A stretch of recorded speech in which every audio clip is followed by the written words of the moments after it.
Coming up on Mount Hermeneutics, it's election season and we're Americans. So we're going to talk about that. Should Christians participate in this whole election thing? And if they do, who really should they vote for? We'll get into it. So keep it right here.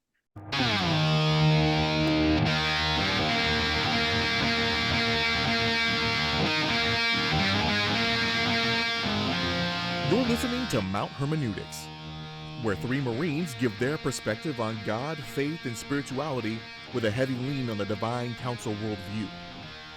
This is not your grandma's Sunday school, nor is it always for the Christian faint of heart. Nothing about who we are or what we say make us experts. But you better believe we'll have a take, and perhaps it won't suck. Brian, no means no. Because you're handsome and can get away with anything you want, you piece of crap. It's worked so far. Right. Yeah. Remember, this show is free and available on all podcast platforms, including YouTube, simply by searching for Mount Hermeneutics. So please subscribe wherever it is that you're listening to this and share the show with your friends. If it's your first time watching, I am Andre. These two guys are my lifelong dear friends, Matt and Brian. Fellas, what's happening? Hey, Trey. Hey, Matt. Yo. The real question is, should we be early voting? Is that a requirement? I had a different idea in mind for this show. Well, I mean, you know what? It doesn't matter what the intro is. Just say whatever's on your mind. This is a free, open forum discussion with partners. Like, it's good. But my idea for the show was: should Christians vote Democrat? No. All right, Thanks your show. Thank you. Well, what are some arguments that the Democrats are making right now? I mean, we know the big A word, but I think we should save that for a little bit later down the road. You don't want to make it all about that? Correct. I mean, you don't want this to be Roe v. Wade. Well, I think that's certainly relevant to this topic. I don't know that it's. I just said that we're going to get into that. Yeah. I just think we should probably go through some of the other things first because we'll probably spend a lot of time. Gotcha. I thought you were saying save it for another show, but no. Save it down the line for this show. There are plenty of other reasons other than abortion that you shouldn't vote Democrat, but that alone would be enough. But if that was no longer the issue, I would still say a resounding no. But it's so much a part of the overall fabric of just democratic thinking that it's hard to separate it. But okay, so of course, evangelicals often choose the Republican Party to vote for, but because the guy representing the GOP is one Donald J. Trump, it makes it a little bit different, right? Because is he a real Christian? Is he many wives?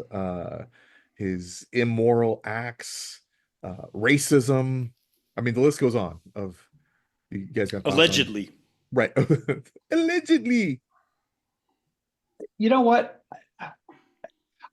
Just in the he's a convicted felon. Yeah, convicted felon. He's a victim of lawfare. Law and order. But so a lot of Democrats are going, hey, the law and order candidate is Miss Harris. Well, yeah. In the interest of full disclosure, I didn't do a ton of research for this episode. I kind of meant to do a deep dive into, I know all the reasons why, as a Christian, I'm conservative, I vote Republican. But I wanted to make sure I understood all of the reasons why, professing apparently sincere Christians vote Democrat. I didn't do a deep dive into that, but I've lived in this country long enough that I've had these conversations, so I'm not at a total loss. But from what I've read this election season, typically most of the arguments are like you said, Donald Trump's a bad guy. He's immoral. He's a womanizer. He said mean things. He's a felon, et cetera, et cetera. Thing is, every single one of those things could be true. They're not. Well, there's some truth to them, but let's just say like the word, like everything they're saying about him is 100% accurate. They never seem to talk about his policies. It's always about his personal qualities, and it's always these kind of vague abstractions about I his think they internal have been character. attacking his policies in this latest cycle, right? Project 2025. But that's not If his policies. well, they're claiming that it is though. So Right. that is about the policy. It is about he will get rid of the Constitution. He will become a dictator if he becomes the president. He will just start throwing out freedoms because Yeah. Project 25 I says so. saw what was an example of that one that I saw. I saw a meme that was being bandied around during the hurricane Wow. as it was bearing down on Florida, which by the way turned out to be a pretty big nothing burger relative to the absolute apocalypse that was being projected. Not that it wasn't a storm of consequence, but the impact was pretty low relative Florida's to typically pretty resilient. well geared up for Yeah, those things. yeah, it's kind of their thing. Yeah. Yeah. um, but one of the memes that I kept seeing was, you guys realize that without NOAA, the National Oceanographic, blah blah blah, we're not going to be able to predict storms anymore. Project 2025 is going to get rid of it. Just look on page 1122. And I was like, first of all, I appreciate the specificity. So let me go spin to that page in the Right. document because it's a big read. Right. And it had nothing. It was like the Small Business Administration Yeah, section. I've thumbed through this thing, and But I'm saying that meme was referencing was Right. it was specifically the area about Small Business Administration. So I was like, okay, so the person that just invented this meme and just randomly picked numbers and put page this, and they just Right. stuck it out there, assuming nobody would go look. Gives the appearance of credibility. Yeah, and yeah, now, yeah. And now there's people repeating that. Yes, saying, yes. yeah, I know for a fact, I know the page number. The I couldn't person, tell you now, but I Yeah. heard that The- it's going to do this thing. the And person's Facebook page that I found this on, she's a pretty smart person. And so that was actually why I went and looked it up. I was like, oh, she must have checked and it's actually there. I need to read this for myself. But it wasn't even Right. there. So I'm like blowing her up on, I'm like, hey, come on, man. Like, at least fact check your own memes when they give you, it's one thing for a meme to be really broad and you Right. don't fact check it. But when the thing was like literally go to this page of the internet and you'll see, and I went to that page and it wasn't, I was like, bruh, do better. My favorite is like the VA will be gone in Project 2025. Right. Erasing the VA, erasing all disability. Yeah. You'll never be paid again, your Yeah. disability checks and all kinds of fear mongering, but it legitimately doesn't say that. It does say that they're going to actually look into your disabilities more, right? It said that we are going to start, giving you actual medical exams, which is already happening, right? Mhm. So it's there's a lot of fearful stuff, and there'll be a couple of words in there that said that's see right there, it says that it will end all creation. It's over. So, the thing guess, is, Project 2025 is hundreds of pages long. Nobody has read through all of that thing. You could probably find contradictory policy proposals. Like it's not within it. And I found them. Yes. Yeah. So I don't want to put you on the spot, but do you remember any examples of those? No, throughout the VA, there was a few. And because it's just a think tank, right? Like, hey, these are ideas, these are things that might be able to help.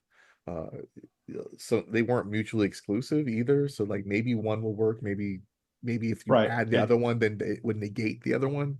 It is a series of plans meant to accommodate different policy directions that the president might take. And it's like, hey, if I want to, invest in this and divest from this, here's a plan. It's like a choose your own adventure book for a conservative activist that's like, hey, if you want to fix the world, read this and then do some stuff in there, and it's already all planned out for you. Yeah, and this Project 2025 scaremongering, it's a lie. They know that's not true. This idea that everything in there is 100% from the mind of Donald Trump. It's they know it's a lie. They know it's dishonest. At least they being the Democratic Party, Kamala's campaign the camp. operatives. Yeah. People on the ground, on Facebook, on social media, repeating it. Yeah, they might believe it, but they're foolish too. I mean, and it's really their intelligence that Kamala's camp is insulting. It's not us. They know we don't buy their lies. But you have to wonder, like, if Donald Trump is so bad, why do they have to lie about him so much? That's the thing. Like, I'm not even like a Trump guy. I'm not like a fan of Donald Trump. It's just that I find myself defending him so often because there's so much people lie so In much like about him. 2016, that used to legitimately piss me off Yeah. because I hated the guy and I hated him over football. So it's so when they was, I'm like, just tell the truth and I'll hate him with you. It just Yeah. Yeah. tell the truth. And it goes way back to the USFL, and that's why I hate Donald Trump. But But I my do. my reasons for never ever voting Democrat and thinking that Christians shouldn't. Um, Well, let me ask this before you get into that. okay. Are Christians obligated to vote at all? Should they? Is it a commandment of God? Is it in the Bible? Should we participate in this practice? Well, And I know so growing up, you asked those questions in very different directions. Go ahead and finish what you were going to say. growing up, I was Jehovah's Witness, so we were not apolitical, we were non-political because that would mean that, and we've talked about this with nationalism and other stuff. Prayer, does God favor one candidate over another, or should we be focused on God's kingdom? So, as J Dubs, we didn't vote at all because it didn't matter. We were supposed to usher in the paradise kingdom on earth, and God doesn't favor the United States or Republican or Democrat at all. So, why are we wasting time and energy on this political system when we should be going door to door and preaching the good news? Yeah. I'll answer next. I think I know Brian's answer because we've actually touched on this. So I'm in the middle of that version of what you said versus, so you asked two questions. You said, are we obligated to, Right? or should we participate? And those are very different questions, They right? are very different questions. I So, asked them both on yeah, purpose. yeah. So I don't believe we're obligated by any stretch. I don't think, nor do I think the opposite, that we're supposed to be non-political, Sure. right? I think I I feel as if the correct answer would be to be involved only in so much as the energy that we put into it is in furtherance of the kingdom, right? So Good point. if you can be an agent of God and be part of the political system, then yes, right? And we touched on, not just a couple of weeks ago, we touched on, spiritual gifts and the things that you're here on this planet to do, right? And some of those things could be a form of leadership that manifests in a way in which you could be a city councilman or a governor or a mayor or, a senator or president.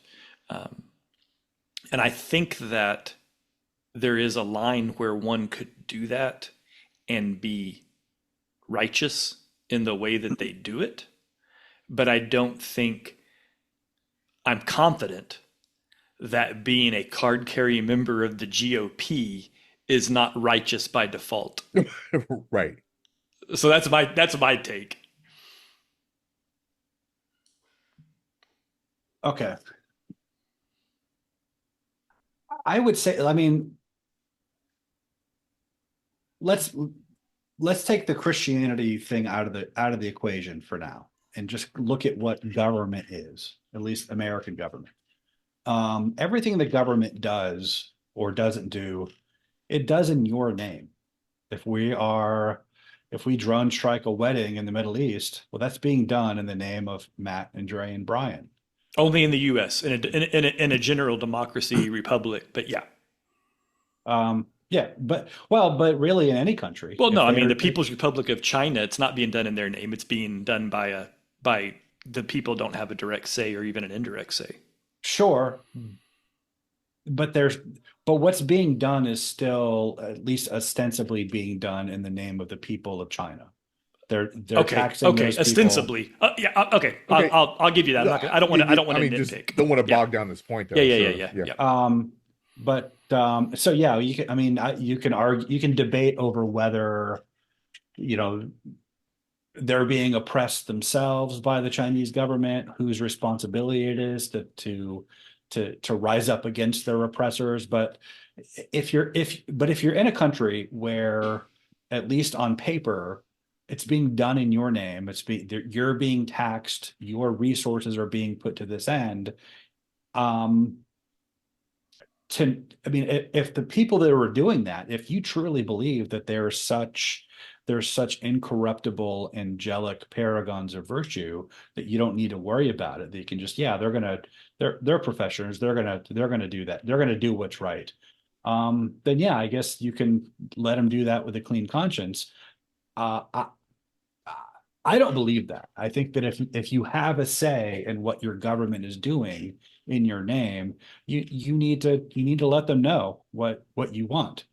You need to let them know that I don't want you to bomb a wedding in the Middle East, if you can help it. If there's no national security, if you're not saving more innocent lives by doing that, then, and of course we're not privy to those discussions, but we do need to care about that.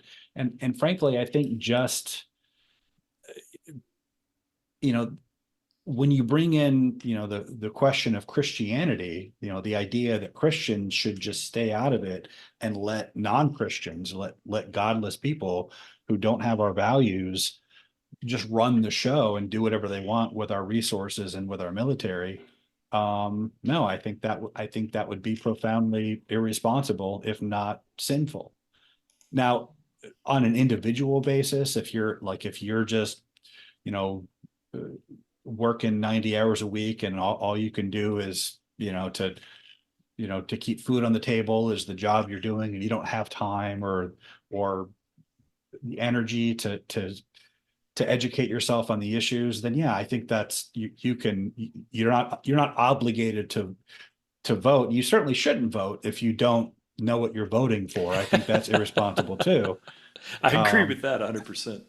but if you are, if you're a Christian and you care about what happens in the world, I mean, the bottom line is, and bringing it back to why, you know, I don't want to get ahead of. Are we getting to why we shouldn't vote Democrat yet, or did I? I think I answered your question. I don't want to get ahead of the I mean, conversation. I think that there are times that it is perfectly okay and even righteous to abstain from certain elections because a person also represents me. And if I don't want that person representing me, then I shouldn't vote for that person. Um, I think more applicable would be all the local stuff, right? How are your schools run? How is your city run? How is the stuff that's happening right here amongst you? All the big stuff. I mean, we have senators that are getting elected in different states that affect me. So it has nothing to do with what I vote for because those senators in some other state are part of this national machine. I I, So, I think it can but go both ways, right? abstain, Dre. Like, Why do I have so, to pick one? well, but it's not always down to two. It is down to two It when it comes rarely is. to the presidential election. No, It it's is. not. What are you talking Well, about? There's going to be a libertarian candidate. There's going to be there's going to be two or three third party candidates on the ballot. There were every year. Oh, and I can write myself in too, right? Like, Right, right. oh, But my okay, point, so that's all I'm pushing back on with what you said. So sure. in full it is disclosure, worth. the last two election cycles, I voted for the libertarian president candidate. I didn't vote for Trump in the last two elections. Now, why? It amused me. Um, uh, I just wanted to be able to say in 2016, whoever won, whatever happened, I just wanted to be able to say from then on, don't blame me. I voted for Yeah, Jerry Johnson. I think that was part of it. I also, in fairness, knew my vote was a little bit of a throwaway vote because Oklahoma votes so heavily red in the presidential elections that my Yeah, vote wasn't going to swing anything unless everybody thought the same thing I thought, that we somehow we if elect Barry Johnson by accident. It's yeah, like, oh if shit, I didn't mean to do if that. Hillary or Biden had any chance of winning Oklahoma, I would not have thrown my vote away that way. But I might not have, but I was also doing it because there's some weird secondary law that if a third party presidential candidate gets like 12% of the total vote, then they get to be included in the debates or something. I forget what the thing was that I was reading about. So I was like, hey, I'll throw some votes their way. So, we can get some more. I'm a big fan of bringing in, legitimate third party candidates to kind of mix things up, because I think there's a whole separate issue with our two party system. Um, but so that was my only pushback, Dre, is that Oh, it's not sure. a zero sum, right? and Like and there are it other is options. worth noting But that what there if I think libertarians also full of shit, well right? it is What worth if I'm not noting down with everyone gets to smoke weed? What if I'm not Then down write with, then write in a candidate. Write in, it, Yeezy. or I can in just say I actually don't give a fuck. I'm gonna go ahead and vote down the ballot because those are things that I care about. Yeah. and it is As worth long as you're noting voting. Propositions in Yeah. California Sure. matter. and Tax, things in California matter a lot to me because I live Sure. in California. You and know, it is worth noting that there's more to being involved in government than just voting. You can you can call Absolutely. up your senator right now and tell them, "Hey, I'm not happy about what's going on in Washington. I don't like how you voted on this. I don't like that. I don't like this situation." Sure. They're going to take you seriously because they want your vote and they don't want you talking bad about them in their district. Yeah, And I agree with that 100%. Carrie has participated in a veterans council that Senator Langford held. So she was one of 10 people in a room with Senator Langford. And he was looking, they were all veterans, and they came from different parts of the veteran community in Oklahoma, and they were there to represent things so that he could hear from these individual people what was going on. And that's 100% one of the ways that these lawmakers get perspective and points of view and information brought in front of them, right? So yeah, I agree with you that there's a yeah, lot in politics that's more than just the few people that whose names go on ballots, right? There's a lot of people that are walking the halls, lobbyists, et cetera, that are a big part of the machine, right? How a bill yeah. becomes a bill. And my background in journalism, my first job out of college was as a Capitol reporter.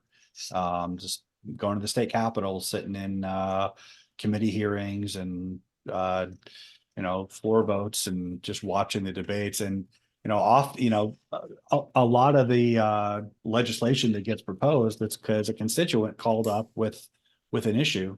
Um, Yeah. so that's yeah. So, you have more options than just voting. But or just being a leader in your community, Hmm. right? Like, Yeah. Yeah. Stepping up. There's an organization here in Moore called the Men of Moore, and it's a faith-based men's group that meets for breakfast once a month. And they're a lot of the connected guys in the city, right?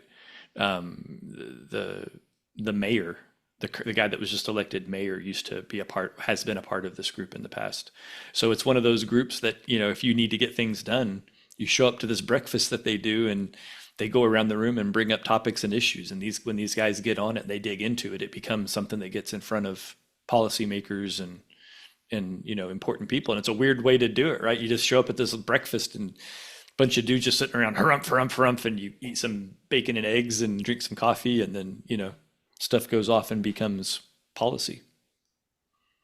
And I'm sure every city's that way. There's probably little interesting pockets of influence. There's probably a women's version, right? There's probably some wives group or a women attorneys or whatever that do these other special events, and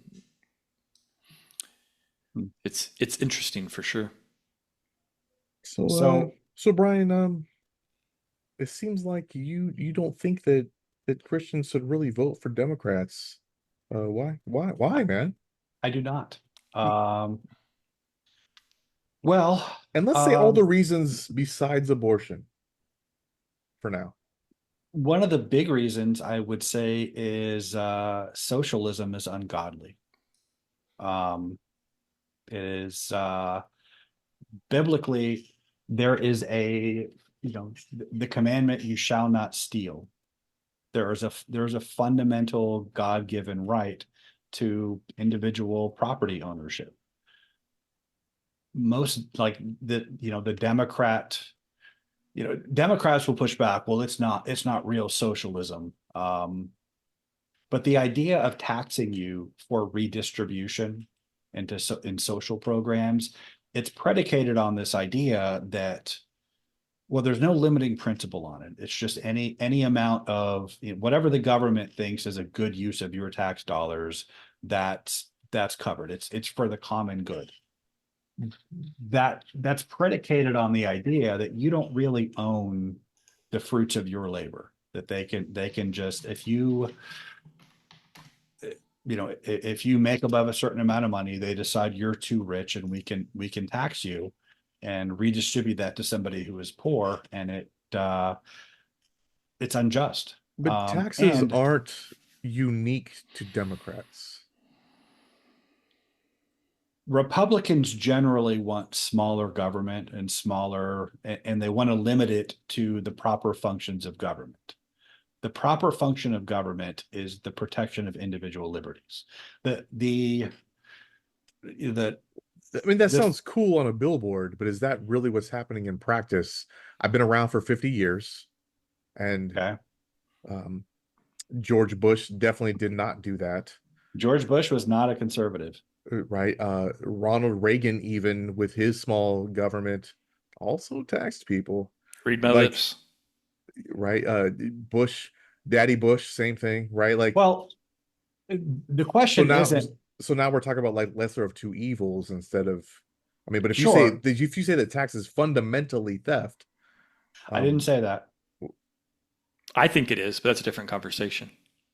The rationale for tax, the constitutional justification for taxation is in the Fifth Amendment. You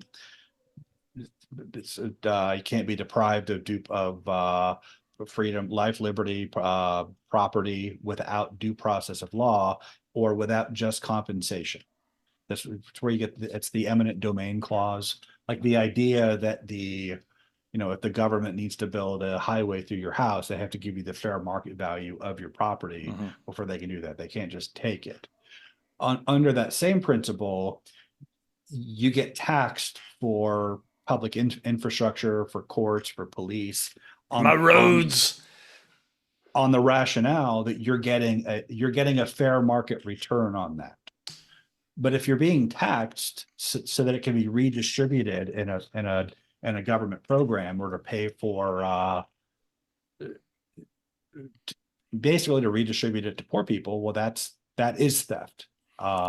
That is unjust, and But it's not actually good for poor people.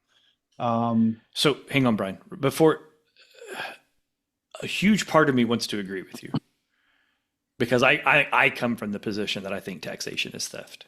And we could spend a whole show arguing that point, but I don't think that's on topic. But I want to push back on what you're saying because I'm pretty sure it was in the Mark 12 that Jesus said, "Give unto Caesar what's Caesar's." okay. And every interpretation I've ever heard of that dialogue was him saying, "Don't worry about the government. You need to be worrying about the kingdom of God and stop worrying about Rome." Like that's I mean that's essentially what I, he was saying, unless you have a different read of I, what he was I, saying there. I don't think that's what he was saying. I Okay. think, well, one, they were trying to trap him. They were Sure. asking him, is it right to pay taxes to Caesar or not? Right. Basically, if he said, yes, well, you're a traitor to your people.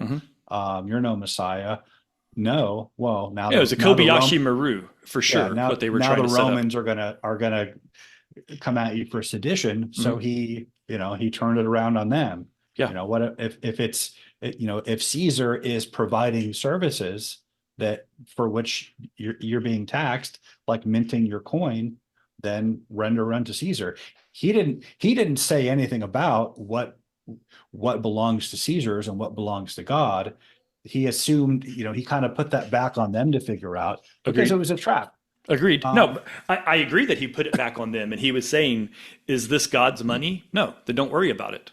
This is Caesar's money, Caesar's face on it, not Yahweh's face." And so, like, but that to me is saying it's not aligned with what you were just saying about the redistribution of wealth being stealing. Like, I feel like that would have been the opportunity for Jesus to say that very thing, and he didn't say that. well, okay. And like I said, I I don't want to think. agree with you. By the way, I feel Well, like let me this is a natural pushback because it's let there me and it's help you out also a well here. known verse. Let me help you out here. I think you're reading too much into that. Like that wasn't a sermon that Jesus taught because he had this specific point in mind. It was an answer to a question where they were trying to trap him. And so to read, there's a, I mean, they were a conquered people. Um, they were looking for a Messiah to deliver them from their conquerors, but the fact that they had been conquered was well established by the prophets as God's punishment for them, God the for their breaking the covenant. But if we go all the way back to the Old Testament, back to before they had a king, they were a loose confederation of tribes whose king was God himself. But there came a point where they asked the prophet Samuel for a king, because he had grown on and his sons were judges and they sucked at it. And so this is in First Samuel 8. And what did he say? This is what the king who will reign over you will claim as his rights. He would take your sons and make, basically, if you ask for a king, he's going to take your sons and daughters and make them his servants. He's going to take the best of your fields, a tenth of your produce, and give it to his attendants. You're basically going to be paying for his government. And when you don't need that, you have God himself as your king. And so, the underlying point here is that, you have your own property. You have your own, the fruits of your own labor that belong to you rightfully. If you put a king over you, he's gonna take all that. But this idea that, the government can just take as much of your property as they want, as long as they pass a law to do it. Like, I mean, do you think that's what Jesus wants? Do you think that's God's way, especially when it violates our Constitution? Well, again, well, I don't think God or Jesus cares about our Constitution. I think, and I don't think they have an interest in it. I think there would be a logic that says if you think that the land you live in, if I was using biblical terminology, if the land in which you live is so unjust and it makes it difficult to bring about the kingdom of God, then move. I think that would be the answer that you would get. That feels like a So, biblical Jesus answer, like go somewhere else. You're not obligated to stay here. Americans are the only ones that feel some strange obligation to stay in America, right? People in other countries so, leave their country when they're disenfranchised and don't feel like they're getting what they want out of the Yeah, country. they come to They America. come to America and then they They bitch about how coming bad it is to in America. America. well, I mean, the idea that God doesn't care about you would agree that God cares about our behavior, right? Absolutely. Okay. As an individual So, person, not as a nation. how do you make the distinction? The people are not the nation. The nation does things, and then people do things. The And I think nation is made up of people. So are Right. you responsible for us bombing a wedding, Brian? If it's being done in my name and I have a say in what's being done, yeah, I am responsible. Obviously, I wasn't consulted before they sent those bombs, but it's like if the Romans decided, hey, you know what, we want to, we've been feeding Christians to lions all these years. We've been torturing and murdering them, but you know what? Let's change the system. Let's give Christians a vote. Let's put it to public vote and let Christians participate. Should we keep persecuting Christians? Do you honestly think that God would not want them to take advantage of that and to vote against persecuting Christians? No. Like you don't think he'd want them to do that? He'd No, want I them don't. I to. don't. I thought you asked that question as a double negative. Yeah, I'm sure if you had a town hall and you had a button to push that says do or don't do, that he would want you to pick the correct answer. Yeah, sure. Okay. So, and let's say you as an individual, you happen upon somebody, you know,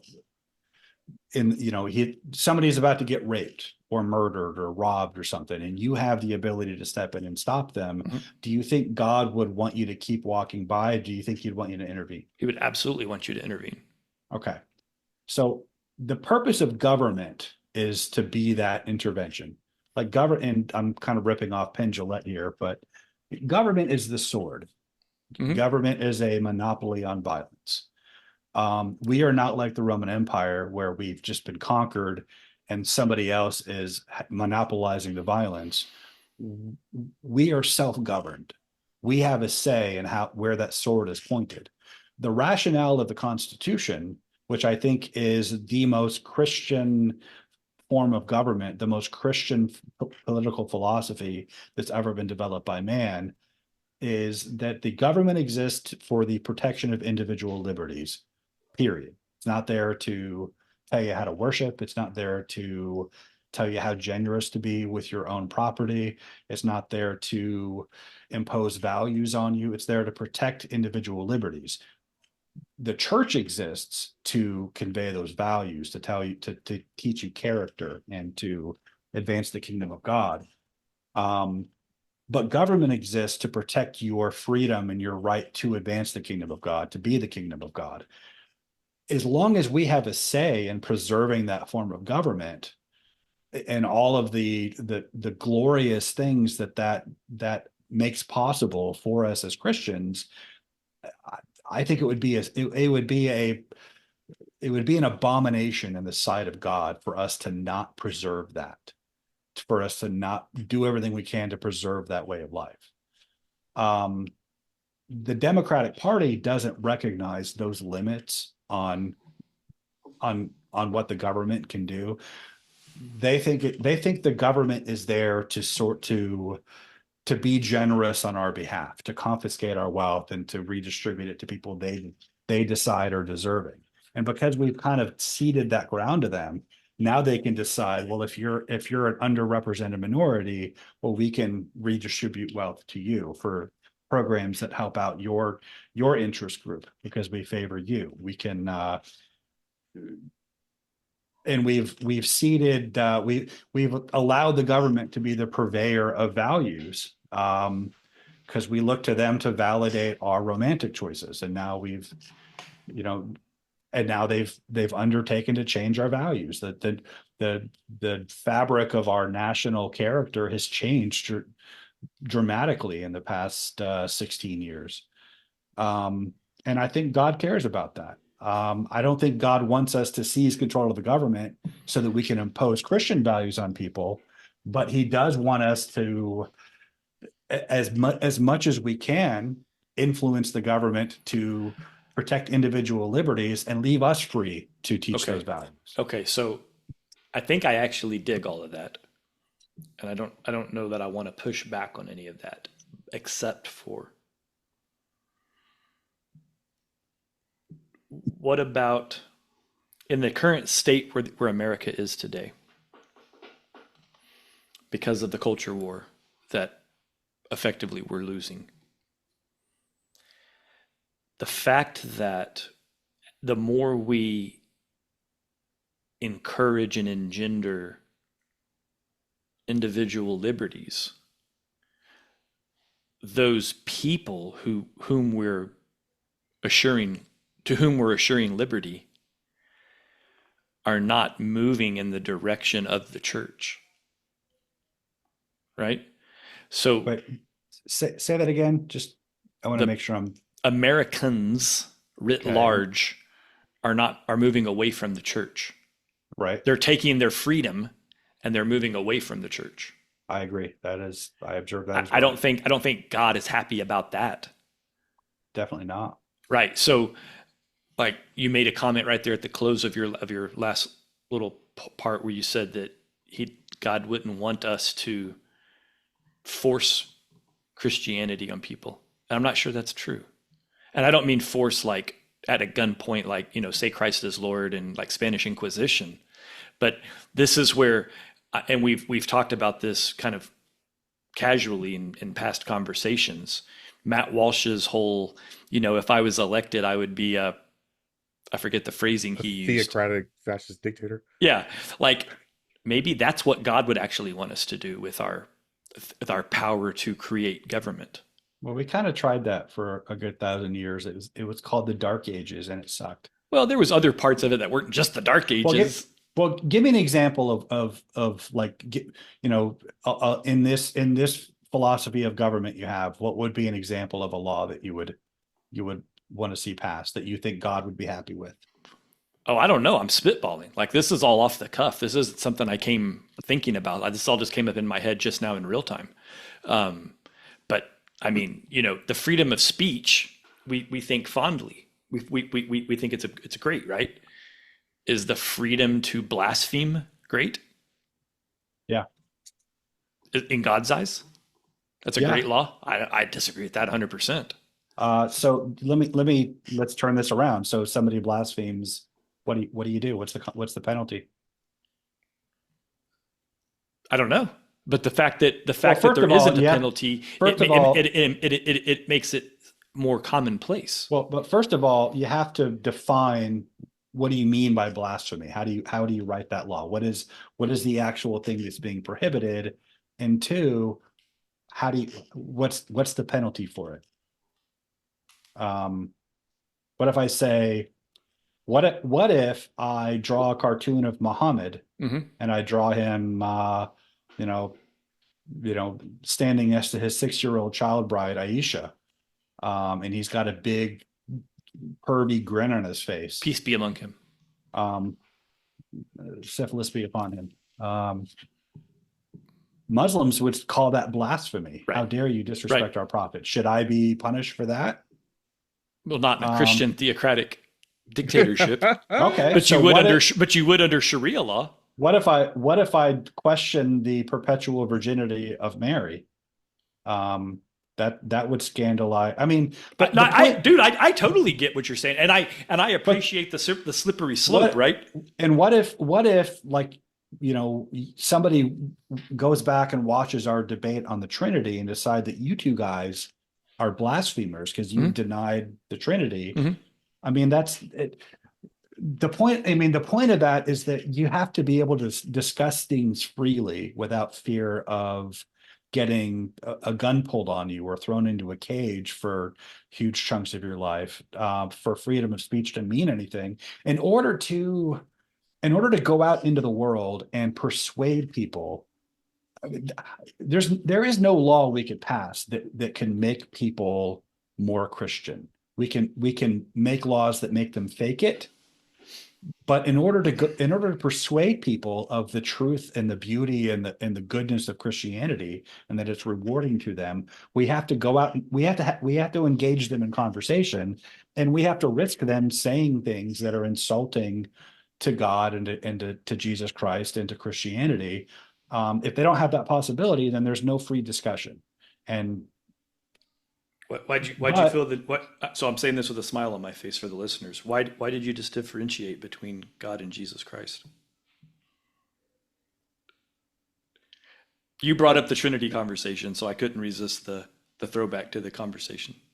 Okay, so There But definitely needs to be so less laws and not more laws, No, because hey, what look, right what we're trying to do is we're trying to impose morality with every single law that we come up with, and now, yeah. I'm I sorry. Go ahead. yeah. But So yeah, if people blaspheme, we should be able to shame them for it. We be able to say, hey, he which would takes be that personally. part of that freedom of speech. You Right. get to push back on what people say. You get to gather your crowd and let them know that they're wrong.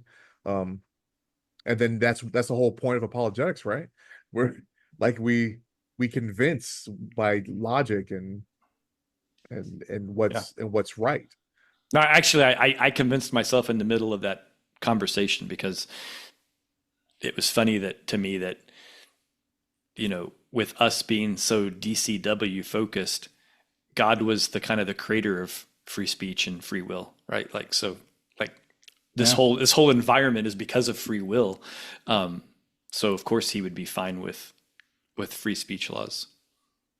Yeah. And if somebody has the inclination to blaspheme, I'd rather know about that. And then I would ask them, well, why do you feel that way? Why did you say that? Um, and if they want to explain it, then we have something to talk about. If they want to just keep trolling and saying things to be offensive, I well, have that the same notion when it comes to racism. You've been consistent with that. I remember you saying that. Like, Yeah. okay, so you're racist, cool. Thank you for letting me know. Thank you for me knowing that I shouldn't associate with you. I don't think it should be illegal to be racist. I think once you impede somebody's liberties, then that's the actual crime, for lack of a better word, not for Being racist is okay, but doing racist things to a person's not okay. Is right, that kind of what you're saying? you don't get to violate their rights. Right. right, but doing anything regardless of the reason. That's why I don't believe in hate crimes. Right. Agree. If you killed somebody, you killed somebody. Who cares why you killed them? Right. Imagine you're a deer and you spot a little brook, right? So to me, like if my son is killed over his shoes, I am not at a loss of my child more or less than if he was shot over the color of his skin. And that's kind of along the same lines of Or if what it was for $43. Sure. that's kind of along the same lines of what, like, the whole freedom of conscience thing. Like, if I want to blaspheme in public, I have the right to do that. If I want to hate somebody because of their immutable characteristics, that's also my right. The Mhm. idea that, like, I killed somebody and because I revealed what was in my heart that I was racist, well, now there's extra punishment. Just the underlying principle of that, the idea of trying to police your private internal thoughts and attitudes, that's very Orwellian. That's very that It's it very flies in the face of, the basic concept of freedom of conscience. Yeah. You can shame somebody. I mean, that the judge can tell them, like, hey, you're an extra special piece of crap because you were motivated but for this reasons. But the punishment shouldn't go beyond just that you know murdering for any old reason. well, I mean, but that would at the same time, even though this is my line of thinking, that it has to do with sentencing. So, you know, somebody stealing something for a reason shouldn't have the same exact sentence as I th- someone. Hang on. I think I can help you answer. And there's where it gets a I, little I think I slippery, know where right? you're going. Sentencing should be able to be lightened based on extenuating circumstances, Yes, but not enhanced for extenuating circumstances. concur. So you're a kid and you're stealing, and then they find out it's because your mom's sick, doesn't work. You have a young brother who's starving, and you tried to steal some food to feed your brother. Hey, we're not going to throw the book at this kid. We're going to give you some community service, help you get a job, blah, blah, blah. You steal from somebody because It's a he's a Korean different store. color Yeah, and you don't so like them, so you right, stole. We're not going to increase your sentence. You're just going to get max sentencing. I think right. that's kind Because of you where didn't you have were a good going. Yeah. reason for And doing I your think crime. that This makes is sense. this is another reason that I will never vote Democrat, because they routinely have this idea that, I'm gonna vote against racism. Well, what do you Hmm. mean by that? Right. And they can never, like, if there's a racist law, then show me that law, and show me where in the system It's the systemic, racism Brian. exists. It's But that's systemic. but that's my point. If it's in the system, you should be able to show me where that is. Right. But then they kind of they back off. Oh, it's implicit bias. Okay, so you're taking it upon yourself to go around policing other people's private internal attitudes. And it's only proven by outcomes. Right. Yeah. Ignoring all the other factors that weigh into those outcomes that may have nothing to do with those immutable characteristics. Yeah. And it's a fundamentally fascist Orwellian way of thinking. It's just this idea that we can enlist government to socially engineer away thoughts and attitudes that we don't like. And that's what they run on. It's always, it's kind of that, that's why you have all of these kind of abstract, undefined accusations against Donald Trump. Oh, he's gonna he's gonna be bad for LGBTQ people. There's never been a more pro-gay president in our history. No, he's not actively. I mean, he was That's for gay that's marriage. probably very accurate. Yeah. Yeah, he appointed gay ambassadors. right. He invites gays to his dinner all the time. David Rubin and his husband Dave, and he's like, the only thing I don't like about you, Dave, is that you're better looking than me. So like, Did you say David Rubin and his husband Dave? Correct. Yeah, that is what I said. Wow. Dave Rubin is a handsome fella. Like, no, his husband is also handsome, and his name is also Dave. The Dave and Dave part is what Dave and Dave are married to each other. Yes, I didn't. That's interesting. Now, he doesn't actively promote it. He doesn't like look for the weirdest deviant he can find and put them in high positions of government so they can get famous stealing luggage or being the first tranny admiral. I shouldn't have said that. This is not going on YouTube. We're going to jail. Yeah, probably. But, I thought police are going to get us, but he does like. So my question to anybody who, what rights is Donald Trump taking away from the LGBT? Yeah. And they can't articulate it. The crazy thing about it is when, if this was his first presidency, I would understand. This is my favorite. I would understand the insanity a little bit more, because there's a guy on this show that was very anti-Trump the first time around. And a lot of, not taking away gay rights, but a lot of the other stuff about he's going to get us in World War III and all of that, and none of it happened. Are you talking about me? I was talking about you. Yeah. You were very anti-Trump before he was elected, and it's just weird that now, after we have a body of work on Trump, I almost forgot that was me.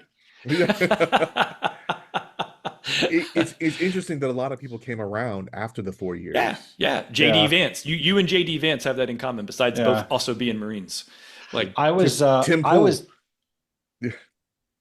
When the primary was winding down in 2016, I was frantically writing like every conservative pundit I could think of. Like, you have to announce your candidacy. Only you can save us. Because I thought for sure, like, one, he's not going to win. We're going to get stuck with Hillary Clinton. I didn't think he's going to win. Yeah, I thought for sure, like, this is a joke and he's going to go down in flames. Or we're going to get him, and who the hell knows what's going to happen. But yeah, I was wrong. I remember one of your more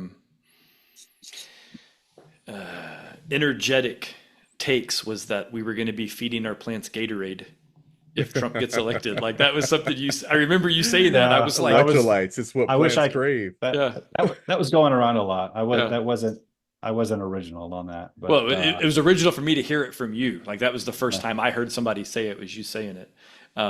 But now, we've got a 4-year presidency, and it was actually a pretty good presidency, except for that little COVID thing. Right. Which was hardly his fault. Although it probably was his fault. He bears some responsibility, no doubt. Like, the dude didn't do everything correct always. I don't know what he could have done differently, to be honest with you. But no, I mean, it was probably done on purpose for the purpose of disrupting the election. Am I dogmatic about that? But no, but it certainly didn't help. The circumstances are awfully suspicious. But what we do have is we have this unique time in history where we can compare and contrast. Mm-hmm. The Barack Obama presidency, really, Joe Biden is a continuation of that.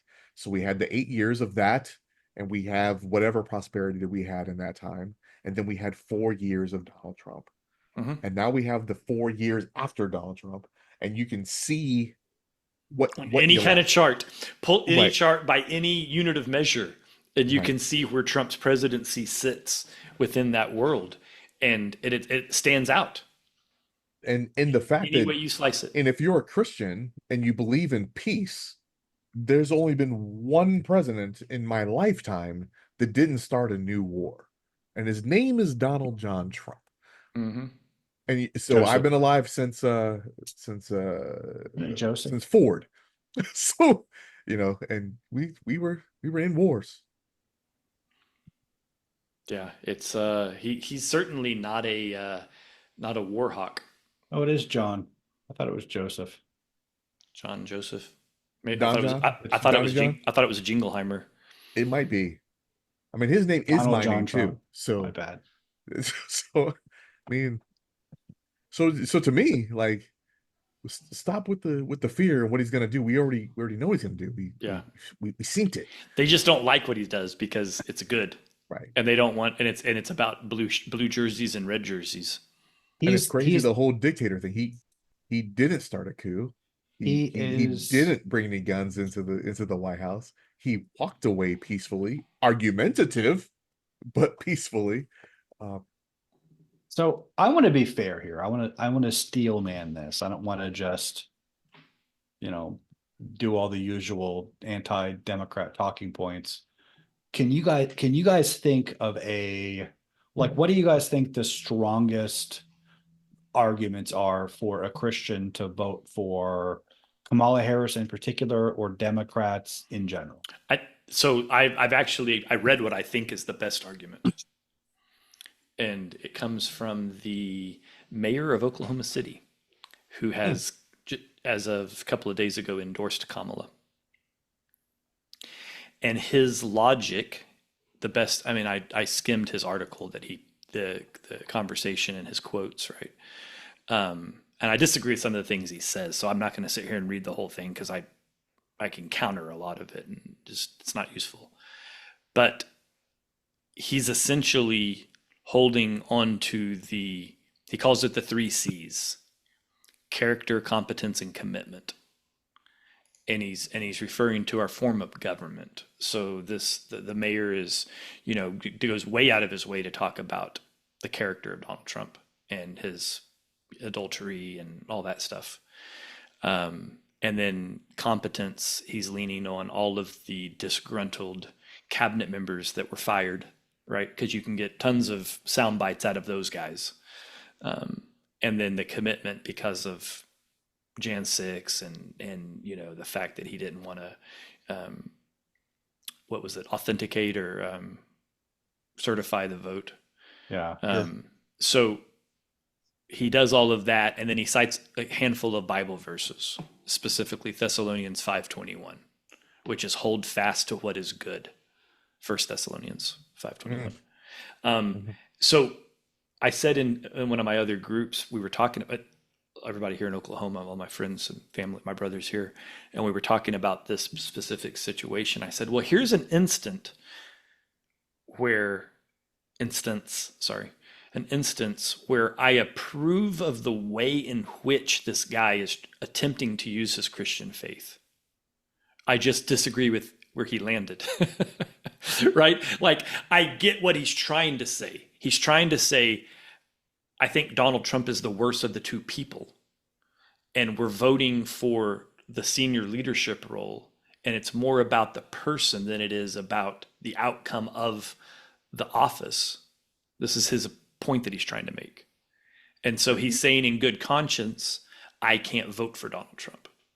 So therefore I'm going to endorse Kamala because I have to endorse somebody. That's what he's saying. But And like I said, I disagree. Those and compare and contrast both candidates, though. Sure. Yeah, every Right? one So of those I think is I mean, absurd. so character, So she didn't sleep with the mayor of San I, Francisco, like I said, I right? No, no, disagree. but I I'm just just, saying yeah, that's just one. Competence. I guess pulling out of Afghanistan was awesome. She was, there's her border That work was her border work was pristine. there's not a single Her like her point in her her record that is not keeping an black people in embarrassment. prison to fight fires. Her, I mean, there's being Californian. There's a long list. sure. Her sticking moms in prison for their kids not going to school Because because their kids had a medical problem that yeah, kept them out of school because that and doesn't put that hurt poor mom in blacks at jail. all. Uh, and then The what was the third stuff, one? What was the third one? Commitment, commitment. Com commitment, oh well, I guess she's commitment to our form of government specifically. really? So packing the courts and paying bailing unrealized out capital bailing out gains. BLM rioters. Right. Like, so I mean, And that's that's a great like, argument, Mr. Mayor. And if we can have a town hall and we can compare and contrast and we'll make our list of pros and cons, and then you can go ahead and make that decision. But just to talk about one and not the other and endorse the other and then the is token is Bible absurd. verse that to put the little Christian veneer on it, that pisses me off. Like that's That's disgusting. your people. Yeah, that's your Oklahoma people. Like I I'm used to this stuff. You it, Like I said, hey, the ask was, what is the best example you guys have found right. for a Christian voting Democrat? And I gave you the best example I found. And the I didn't best say it was a good example. the best mm. I example. said it was the best example. Are there any Straight bester trash. examples? Because I really Not that want I like found. I really This want is to steel man this is the this. best No, I've no, no. found. I mean, love your neighbor, right? So, So I all the tolerance in the world comes from the Democrats, Hey, look, but Republicans guys, don't love your neighbor. you're really losing the big picture here. First of Mm. all, I was raised in a middle class family. You be the voice of the voiceless, right? So, Kamala Harris not only is the voice of the voiceless, she changes her accent depending on where it is that it's like she's auditioning for a movie. Um, I don't know. She stands firm to truth, right? guess I can't there think of a single example where she does, but the internet is just Yeah, I didn't say it was defensible, right? Like the ask was just give you guys an example, so I did. mm, yeah.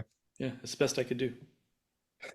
It's not much, but it's honest work. I think I'm having internet issues. I missed the past 3 minutes of that. Well, sorry. So, I was God. I read an article by an op-ed by Billy Graham's granddaughter, and I was trying to bring it up when my computer started crashing a minute ago. You got DDoSed. Hey, Um, they heard you say the word transmission,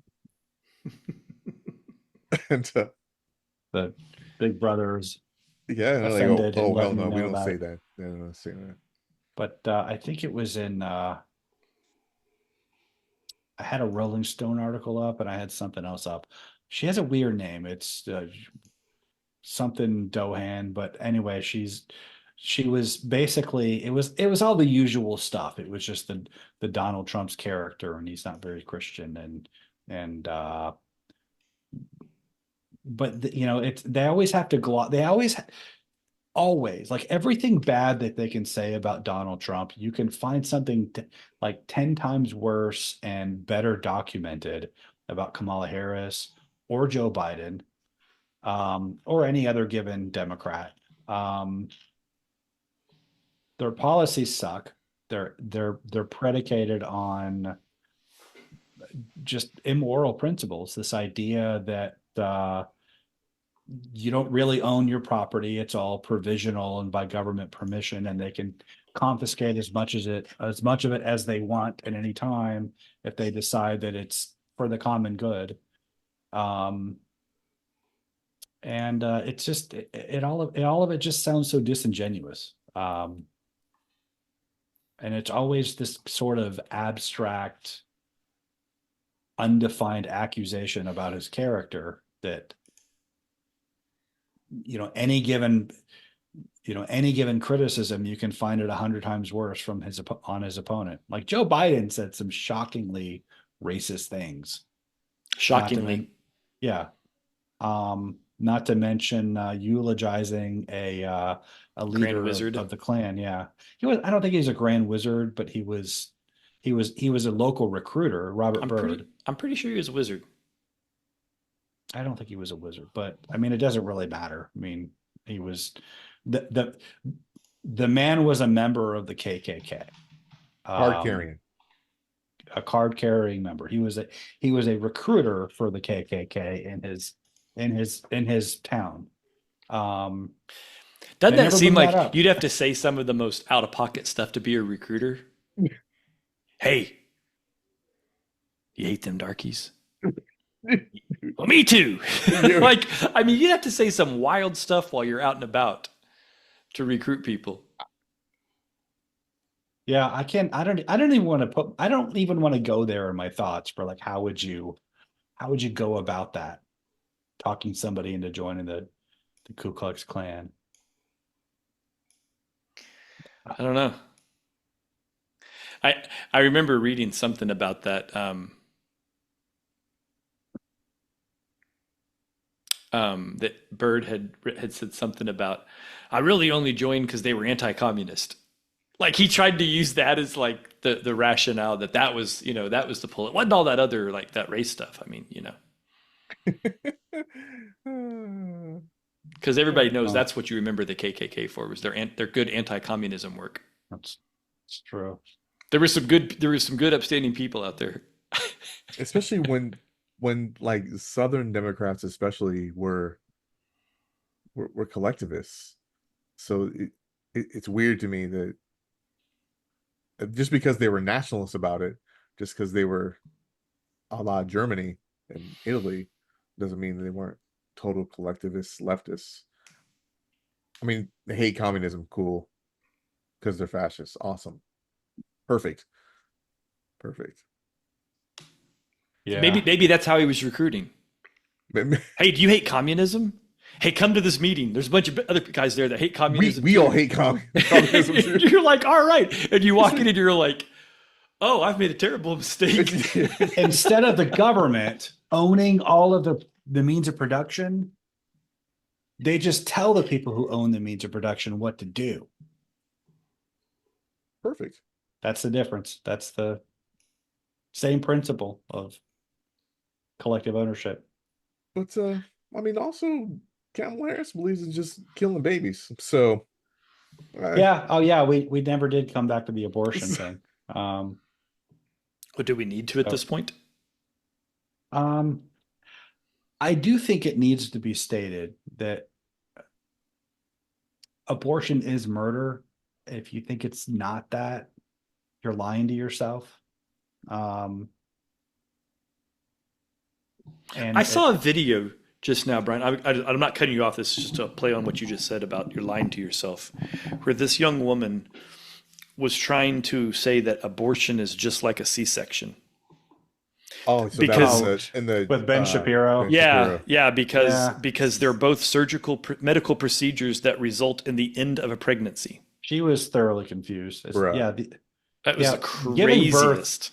Giving birth is the end of a pregnancy, but it's the opposite of an abortion. Yeah, it's like saying that you proposed. Her question was like, why does abortion have to be with killing the baby? Right. That's like saying that. Why wouldn't we define it that way? That's like saying that a plane crash is the end of a plane trip. It's the end of a flight. Yeah. It's the same thing as a landing. Like landing and crashing, same thing. Flight's over either way. Which is this whole controversy over DNCs also. Yeah. Right? Like, listen, the poor lady that died in Georgia was killed by her abortion, not by her DNC. Yeah. Yeah. It's just a weird way to come at it, because it's like now they want to play word games to try to, no, we're not pro abortion, we're pro ending a pregnancy. Yeah, and she thought she was so clever too. Uh-huh.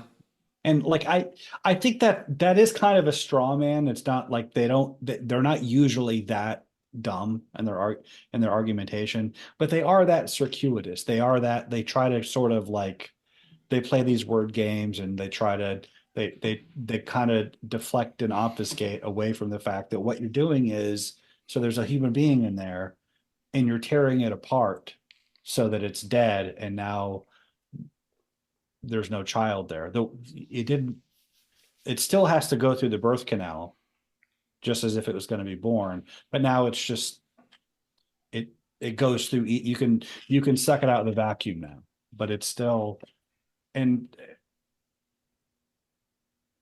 I always try to, when people will sit for the conversation, which most people won't because they kind of know they kind of know they're wrong. They kind of know that there's no winning the discussion. I don't think they do, Brian.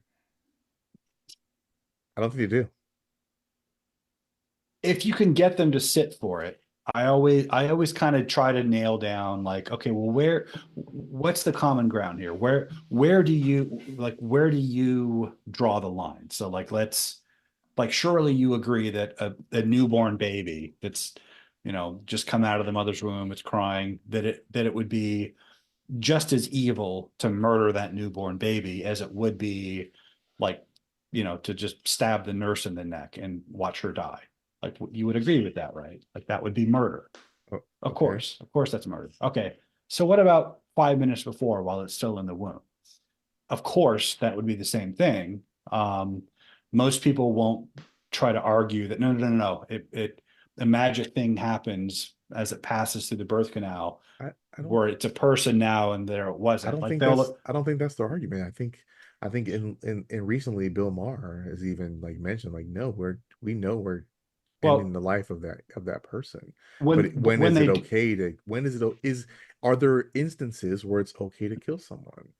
well I don't think that most people won't acknowledge that it's murder. But People who do acknowledging it's different acknowledge from knowing it though. people, but I mean, getting them to say it. Well, yeah, that's my Well, point. no, Is but they're they're like not. they But know. it's not murder. It's just killing. Is it murder Yeah. if I Yeah. Well, kill you in Yeah. self-defense? It's no, it's Yeah. not my murder. m- So in this case, and most people also believe that, there's no women that want to carry a baby full term and then let it die. They're usually pretty emotionally invested into this. So really it goes back to, first well, trimester that's really the crux of well, most arguments. my point is like wherever they agree on that common ground, like you know, like most people, like just like you said, most people won't acknowledge that third trimester abortions are a widespread thing, even though they are. But you can get them to agree, like, okay, at this point it's wrong, before which it's okay. Mhm. After this Mhm. point, it's Yeah. wrong. That's all And everybody so, wants to agree on is where the line is. But they won't. well, but There's that, why I agree with because the actual argument is you're telling a woman what to do with her body, and that has nothing to do with when. Yeah, but I feel like so I don't think that's actually true. I think that mantra is simply a banner that they get to put up. It's basically la la la la la. I'm not listening yeah, to you. it's a deflection. It's just It's I it's a thought disagree, and terminating I've had many of cliche. these, and it's like no, the especially I've seen a father. I've seen what childbirth does to my girlfriend, and I would never have to go through that any kind of agony, and she gets to choose if she goes through that agony. Yeah, she does. It's called not have sex. Well, that's of course my argument, Yeah. but that's not the point of departure for people who believe in abortion. That's not the point. The point of departure is the breath of life, right? And so to them, anything that has to do with a woman bearing that life, it's her choice. And that's really where the argument starts and ends. There's no all the other stuff is just things that we rationalize to Well, get to that point. But to them, to the pro-choice people, it really is that choice. So but I agree with you that that's what they say, Dre. What I disagree in what they actually believe in their heart. I think that the discussion about where a life is okay to terminate is the real discussion point, and they use they use the one to justify to inform the other and to justify it Yeah, because they'll say I it's not murder because it's a fetus. right. And there, And because I've which heard is those, because I've heard those people you're talking about, Dre, and they use this language about, they call it um, a parasite, Sure. because it requires the mother to live, not the other way around. And it's just sucking my life out of me, and it's not a real person. And they use all of this Right. very Sure. purposefully inhuman Right. description, Yeah, right? yeah, yeah. And that's how they get to then the argument that says I which can make is this decision about to get this parasite out of me or not, right? which is why I always try to nail them down on, well, where at what point does it become a person that where killing it is murder? Um, wherever that When she is, decides it. That's what they want the answer to be. well, Yeah. No, that's but the answer I get. Yeah. When she decides it, that's when. so yeah, so which of course then you push back on, okay, so you think like 5 minutes before birth, if she decides that's perfectly okay to kill that baby. Um, most people won't agree to that because I mean, I think they're kind of giving away the argument at that point when like I don't doubt that you've encountered that a lot. Most people that I've had this discussion with, it's a reluctance to acknowledge that they're committing a murder. That's I mean, and that really is, ontologically a an aborted, a late term abortion is no different than just a But murdered baby. I think that 80% of America, and I think I'm being conservative when I say 80%, think that third trimester abortion is wrong. But that's Hmm. not but that's not the abortion issue. The abortion issue But is the first trimester. So okay, but we my point, so all the time we talk about these things as if on these margins, right? Where we're usually fielding these questions. I What about this? Well, and what about and that? Well, fuck and all I'm that. getting to that, and I'm getting to that point though. Okay. That like that. My point is, and to be honest, like Nobody if wants you're, third trimester abortions. I don't think that's true. I think I it's mean, rare. I don't Super think it's rare. as If we rare. did I a don't think it's survey as of all Americans, it would be like 80%. I. But the laws allow it. I mean, you've Got seen it. that interview, I right? no, I yeah, I do. Like that, just for the listener, the governor of North Dakota, was it, no, It's North, Virginia, Virginia, Northam. right? His name is Northam. Northam. That's I was why. thinking I was Right. thinking of a North Northern something. Virginia. Yeah. Yeah. Governor Northam And of he lost his Virginia. election, by the way, after he said that. Did Right. he? Nice. Governor Youngkin of Virginia now. Nice. He was being interviewed and about the late term abortion laws, and he was asked a question about what happens to a baby that that survives the abortion, is born alive. So because apparently this is something that happens enough that they've got laws in the books to account for this. And he talked about how it would be made comfortable until it was decided what to do with it. Meaning, like, now that it's been born alive, that Now doesn't mean there's a it's home discussion between the free. doctor and the mother, and then they decide what to do. Yeah, then they decide But I whether or not to let it die. And there was another, I wish I remember. I mean, it would be easy to look up, but there were some New York state legislators discussing their abortion law, and the legislator was asked by her opponent, will this allow, abortion up to birth? And she right. gave kind of an evasive answer, and it she didn't say no, that's not allowed. She kind of said something to indicate that yeah, it does allow abortion up to birth. And I also Um, I think Minnesota passed that you're not obligated to save the living child after an abortion. right, Right. and So let's that's say it's like living and breathing on you're not obligated to give that that aborted fetus any kind of medical care. right. And I think that So was actually signed into law. like even if you poll 80% of Americans who say no, I Yeah, absolutely yeah, reject late term abortion, you still have a culture, you still have a mindset on the left, the pro abortion culture has led to laws that allow for actual infanticide. Like Oh, okay. that should horrify us. It, But it should, but back. I think that there's plenty of things that we can do to convince pregnant women that when they're at that point that doesn't need to be an option. When really the argument, the political fight is over Roe versus Wade. So I, when we get to all the stuff that people universally pretty much agree is barbaric, but when is it not barbaric?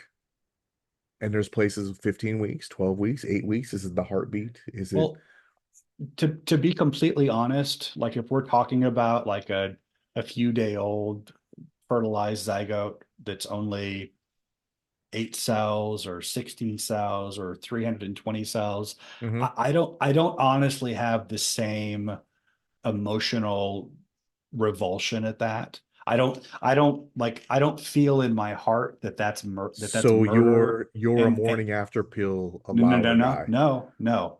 I'm not saying that yet. Okay. Let me finish the point Okay. I'm making. I can't honestly respond to that as if it's murder the way that late term abortion is. But my point is, I couldn't tell you rationally at what point that clump of cells becomes a person that is deserving of protections. So it really boils down to a simple, straightforward binary choice. Do we err on the side of protecting the sanctity of innocent human life, or do we err on the side of protecting our freedom to live our lives like alley cats with no consequence? That's all it boils down to. One one deserves to be protected, the other doesn't. And so I think anything but an outright ban on abortion, you're erring on the wrong side of that. Where does that line stop? And the, for lack of a better term, we'll call it the Catholic view on contraception begin? You're gonna have to explain that. Well, so Catholics have long held that contraception was a sin, blocking the womb, right? Using a rubber, taking birth control pills is a sin. Um, Every sperm is right. sacred. Yeah. So Every I'm just sperm curious. I'm is just right. thinking out loud for the sake of the conversation, and although on one hand, we should probably be careful not turning this whole episode into an abortion episode, right?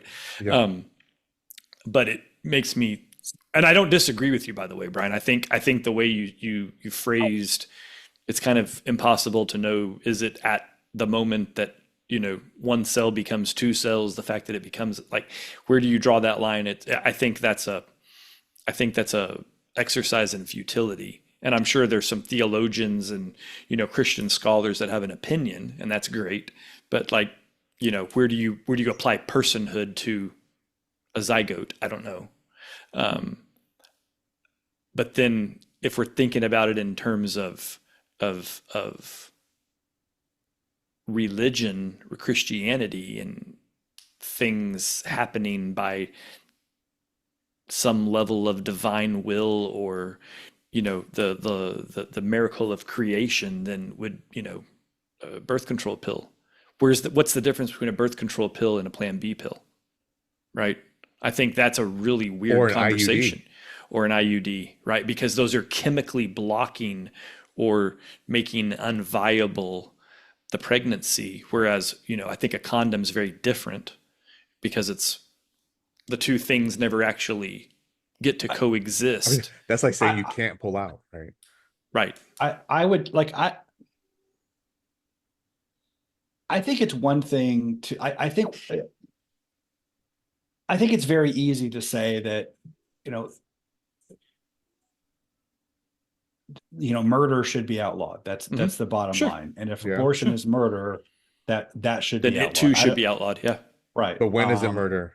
yeah. And I think a pregnancy that's ensuing and you abort that, well, you've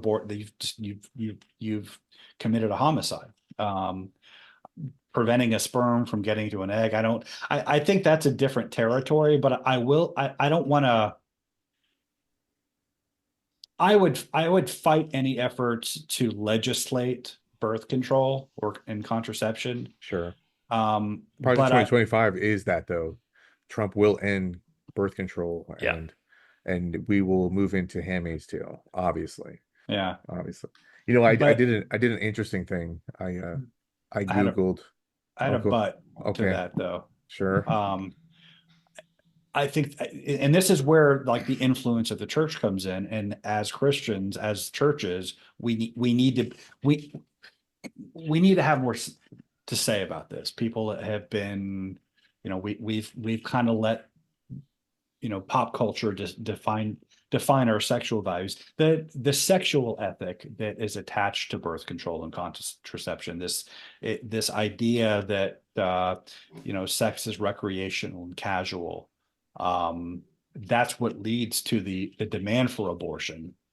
And I think we need to push back against that. And also as it turns out, there are a lot of unintended consequences of birth control that we're just now finding out, like the way it messes with everybody's hormones. A lot of something we're learning now, the way that it messes with women's hormones changes the kind of man that they're attracted to. And so they'll get married to someone and then go off birth control because they want to have kids. Now their hormones are all different. Now they're not attracted to their husband anymore. You laugh, but you got to wonder how many. It makes sense. It's something I hadn't thought of, but I can see that, especially if it's, you're on it for 10, 20 years. I mean, it changes senses, right? Like Right. the way you smell. Yeah. Like all of a sudden, your she dude smells stinks to you're you. like, I don't like you anymore. Why are you funky all the time? And you're Fuck like, off wait, me. this is what I always smell like. And she's like, I don't like it. I don't like it. Let's get And the divorced. underlying problem is just how our collective sexual ethics have just totally transformed in the past 60, 70 years. So it goes back to that pesky amendment to the Constitution. The 19th one. I think that's certainly a part of it. I think it's more the advent of the automobile and the advent of mass communication that did it. But ultimately, it's the failure of the church to make the case for its own values and to just let it go and let the culture define these things. And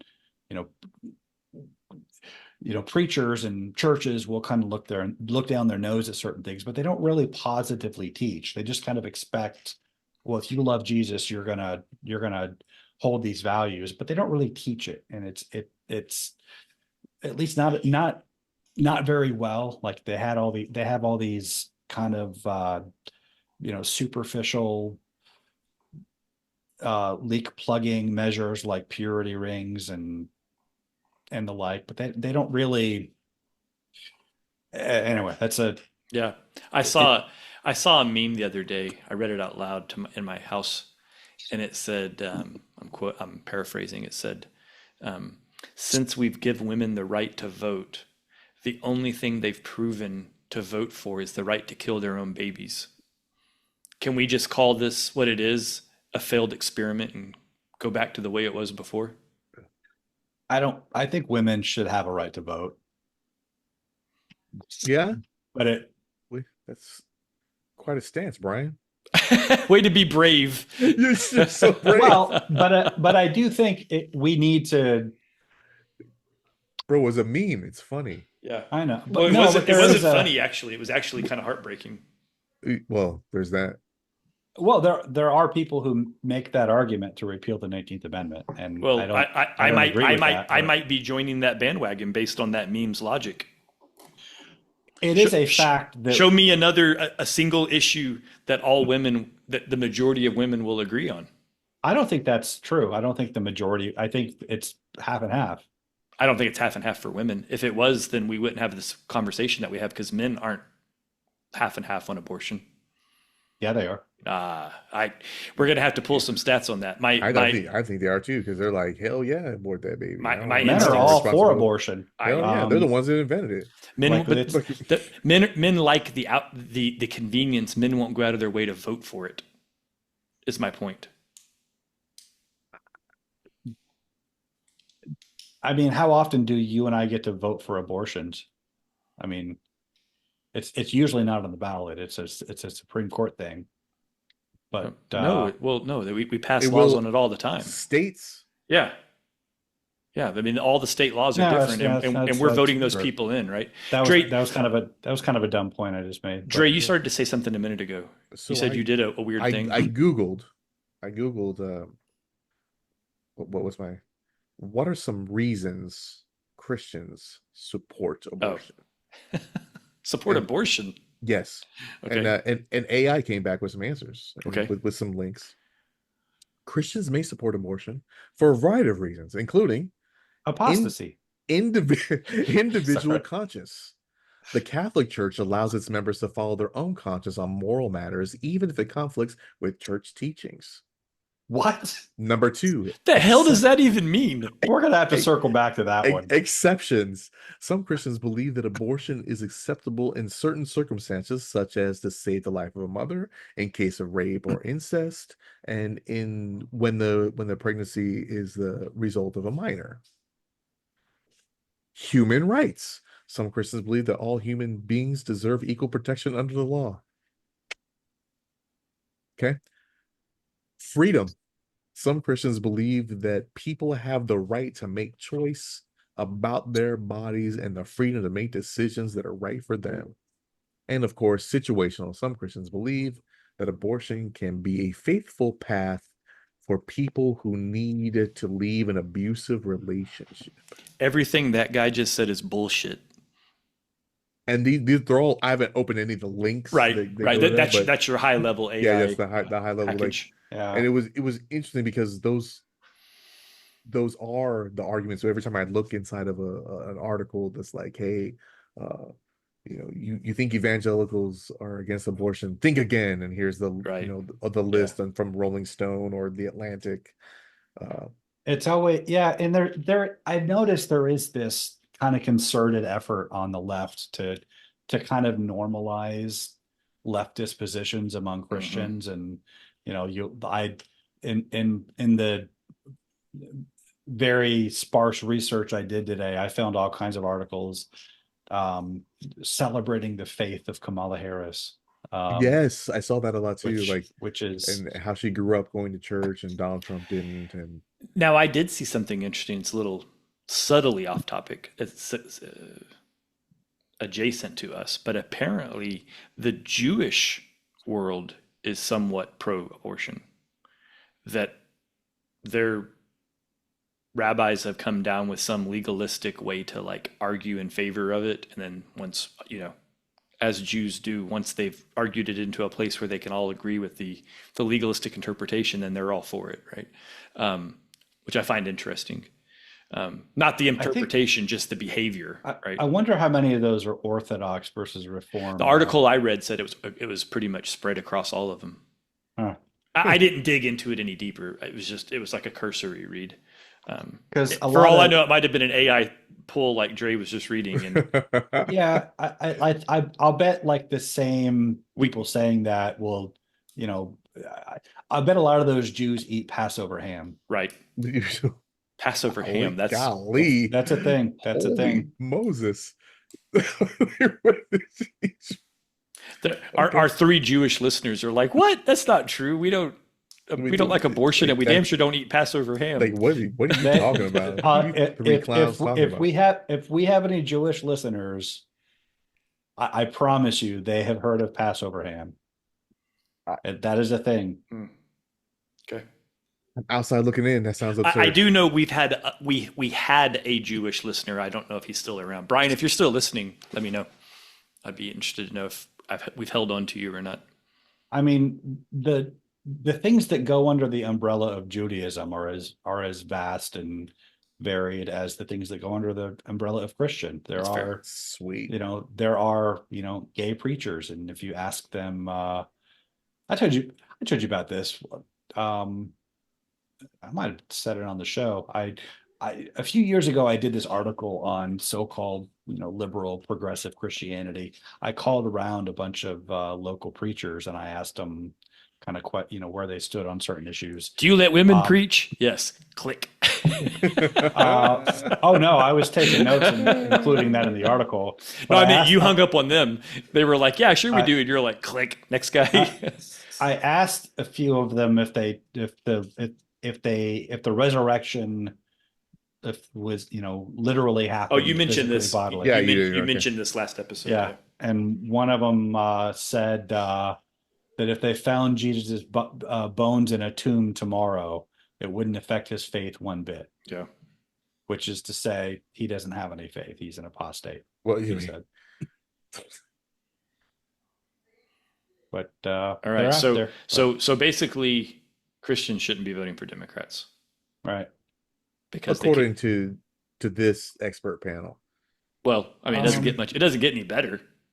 hey, if we're wrong, I would be very interested to hear, if we're wrong, tell us the best reasons for Christians to vote for Democrats in general and Kamala Harris in particular. The And three C's. You heard we it. will be You heard it here. happy to tell you why you're wrong. And we'll have a good faith argument. Good faith. See what I did there? Yeah. Waka All right. waka waka. Any final thoughts? Anybody? You have a take? I don't think we I'm should not voting repeal- early. I'm voting day of. I find Okay. it to be more dramatic. We should not repeal the 19th Amendment, but we should acknowledge that women tend to vote left, and our country has sped ever leftward ever since we passed the 19th Amendment. And I think women should think about that and think about why, and War, women's suffrage. don't vote emotionally, vote rationally. And that applies to men too. But Dre, last About- thoughts? Yeah, I hate all of it. I hate it all. I quit. Like, America. I mean, it's I want to keep this system in place. I suppose I'll choose the best and all the way down the ballot. But I think as a rational human being, Dan Bongino always says, "Hey, the Republicans are not going to solve your problems. They're just not. But the Democrats are the cause of all of your problems. That's an That's interesting pretty way to good. look at So it. don't I- vote for them." And, 100% agree. So, in my local elections, I vote almost 100% for third party candidates, unless if I don't know anything about the candidates, which is often the case. Like you go into like Ward 12 dog catcher. Like, I don't know these people. Like, I don't know their position. I don't know their platform. And if I don't know, I just vote for the third party. it's the judges that I have trouble with, man. Even when they give you the information, I'm like, I don't know what this thing's trying to tell me about this judge.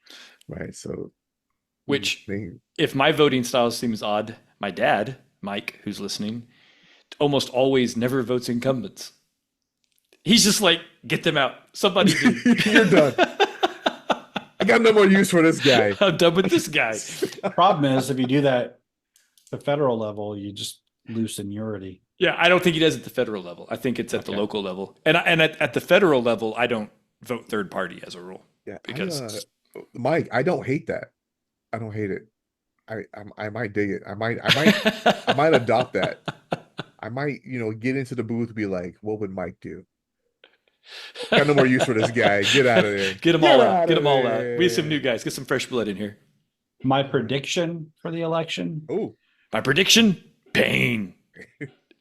yeah, yeah. I lots of whatever, riots. whoever wins, whatever happens, stuff's about to get weird.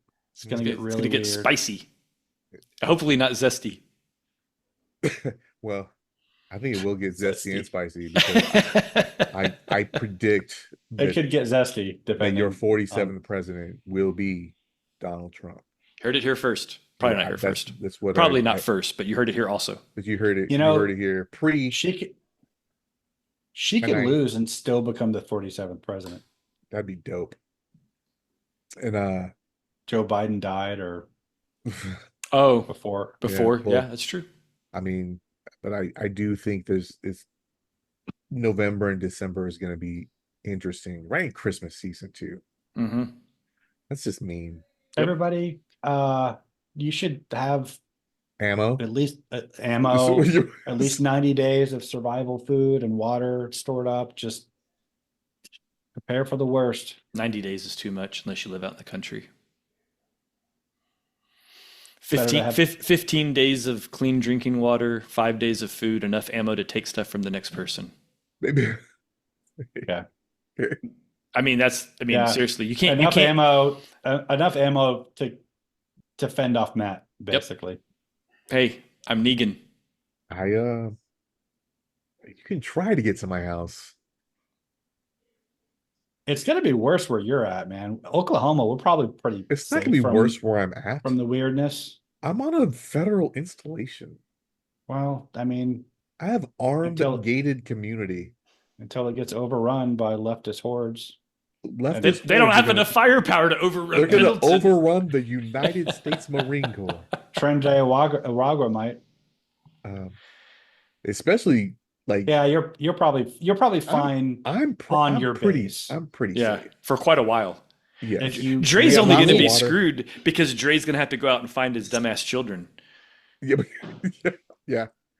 That was Not that they're dumbasses, but that Right. act is what's going to end up being Right. your downfall.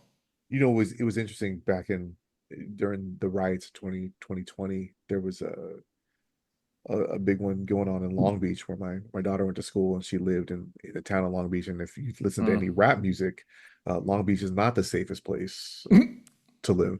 She lived on an actual pretty safe street, but like a block over was not as safe. But then when the stuff started hitting a little bit, I was like, hey, why don't you go ahead and get in the car and come home? Like Mhm. it just Yeah.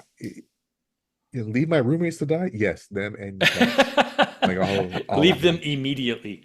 leave them. Bring your cat. It's fine, I guess. Yeah. But but yeah, it was like a real concern with some of the Sure. the summer of love, and no, I one of my children weren't close to me, and I didn't like that at all. At all. Yeah. I think even Delaney driving by herself, downtown Oceanside, and there's one of these demonstrations, and she was screamed at simply because she was white. Yeah. And she doesn't have I have a black husband card that she needs to pull out all the time. Like, I'm a black husband, I'm an ally. But but They should make those. you know what? I'm gonna make it. I'm gonna market it. I have a black husband. Lots of chicks in the South will have one. Did But we? Well, she could just Did get we- her hair cut that certain way, and then Right, that's right. But she lost some of that booty. She needs to gain some weight back. I think like your husband's black. Okay. So, anyway, So did we solve Christians Solved it. voting for Democrats? Jonathan solved. Moore, we solved it. solved it. Totally solved. You're welcome, Yeah. Jonathan. All right. Thanks for listening, and hit your notification bell so you hear more of this good stuff. And with that, I will say stay curious, stay enlightened, and we'll see you next week. God bless, and go Dodgers.